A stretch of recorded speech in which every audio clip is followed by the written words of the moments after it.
Hey everyone, Tia Torres here with another episode of Wild Instincts. And if my memory serves me correctly, we were getting ready to leave Amsterdam and heading towards what I thought would be Sri Lanka.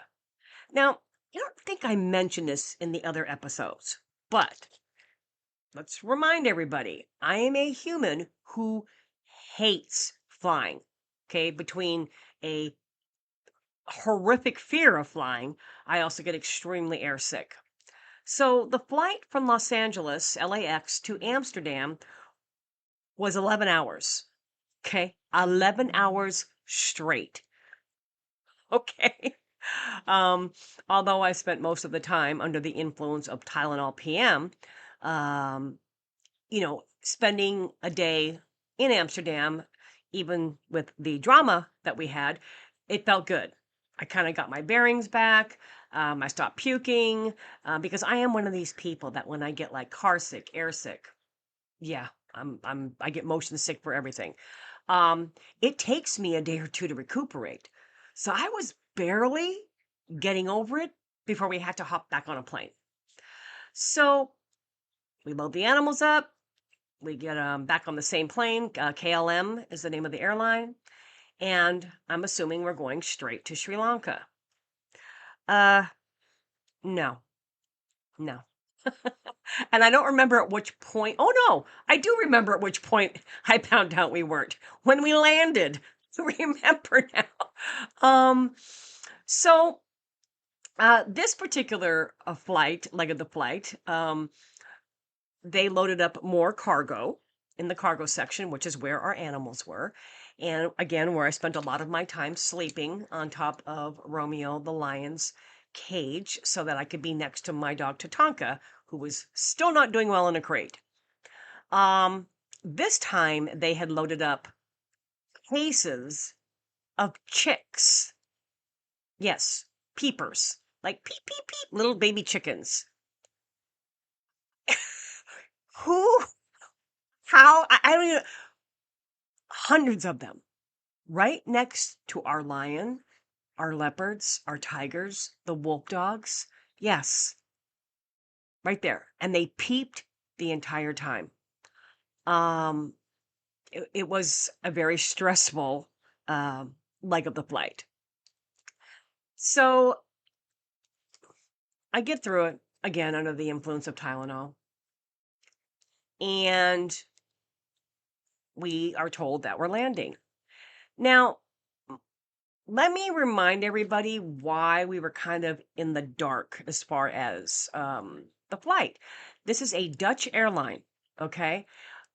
Most of the passengers, once again, well, actually, all of them were of Middle Eastern, you know, Middle Eastern.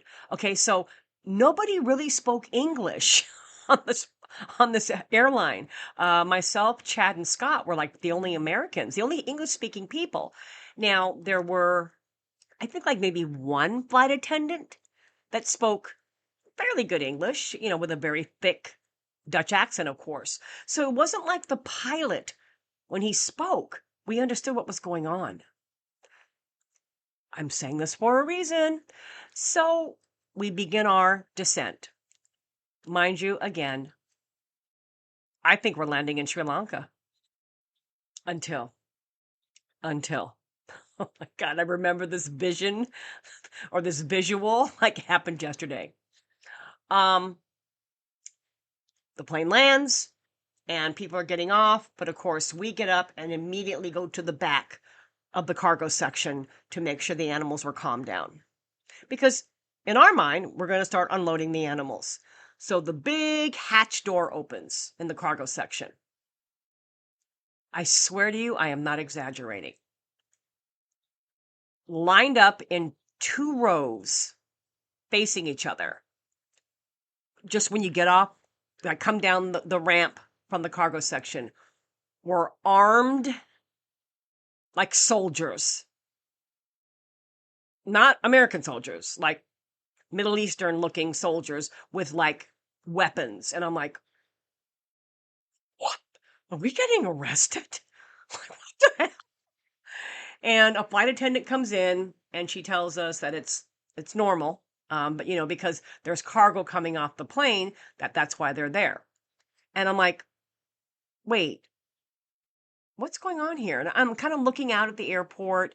It looks um it looks somewhat fancy. And I knew that Sri Lanka was, back then, it was like a third world country, very poor country, little island. It just didn't look like that. This looked pretty progressive. And she says to Chad and Scott and I, we're going to be here for a little bit unloading. If you and your friends want to go into the airport, everything is duty free. And I think that kind of meant like tax free or something. I don't know. And I said, what? She said, if you want to go buy, cigarettes, alcohol, snacks, food, and we're going to be here for, an hour or two unloading some of the cargo. And I thought, wait a minute, aren't aren't we getting off? Come to find out, we are not in Sri Lanka. We are in Dubai. The 7 hours it what took from going to Amsterdam, I'm choking myself, to what I thought would be our destination is Dubai. Oh my God, I'm shocking myself. Hold on. I got to get a swig of soda here.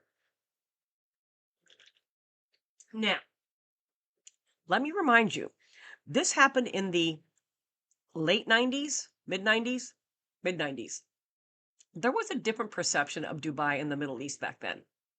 Okay. All I heard were American women getting kidnapped. Once you were held hostage, or you just didn't go to places like this. I mean, now it's amazing. Well, there's still some restrictions. I was horrified. I said, I'm going nowhere.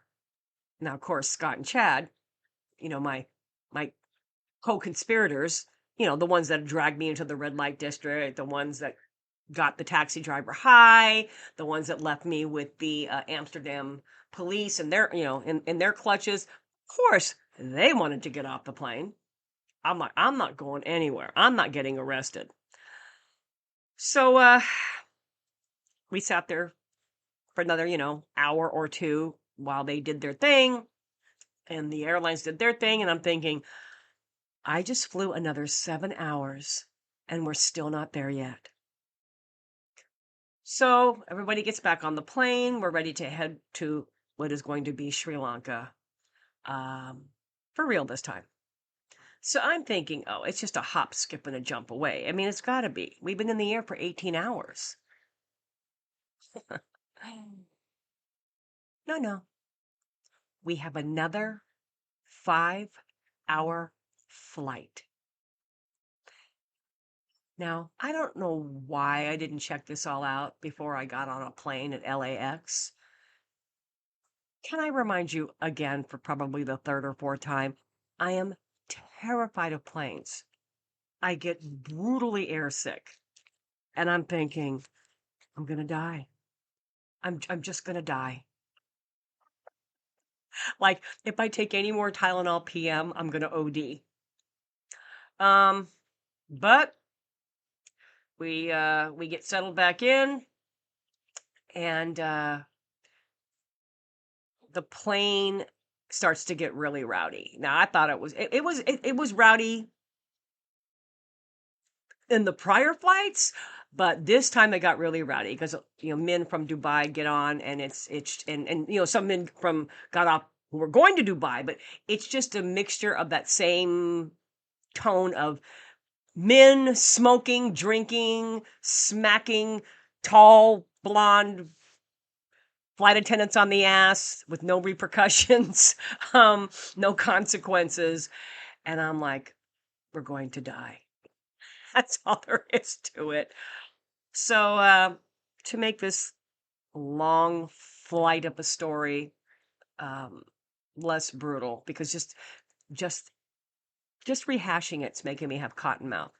Um, 5 hours later, we did land in Sri Lanka, and if you think the adventures in Amsterdam were fun and interesting, I never could have predicted what would happen to us when we landed in this tiny little third world country of an island in the middle of nowhere off the coast of India. Oh, yeah. Now, ladies and gentlemen, the fun begins.